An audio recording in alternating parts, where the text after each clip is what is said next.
Jumpa lagi hari ini. Hari ini saya nak tunjuk satu kereta EV, kereta elektronik lah. Sebenarnya kereta ini adalah kereta kawan saya. Dia ni peminat kereta EV, tetapi selepas beli kan, dia nak risau sebab dia dengar orang cakap EV ni radiasi dia amat tinggi. Boleh menyebabkan penyakit kulit seperti kanser, sakit kepala, tak boleh tidur, pening lah. Jadi dia panggil saya datang untuk cek radiasi kereta ini. Jom ikut saya. Okey, sekarang kita sudah berada di dalam kereta EV ni. Jadi ini adalah alat radiasi detector, radiation detector. Jom kita tengok berapa radiasi dalam kereta ini.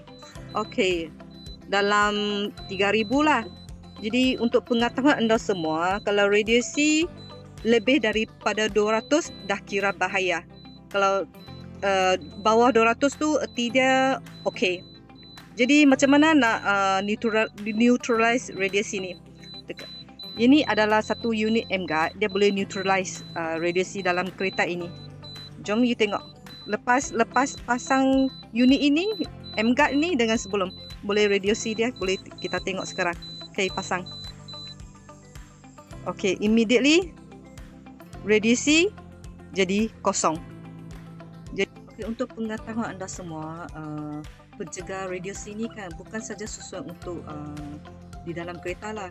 Dia juga sesuai digunakan di dalam rumah atau office. Dia memang ringan untuk dibawa ke mana-mana lah. Jadi kepada sesiapa yang berminat kan unit ini kan, boleh WhatsApp saya untuk info lanjut.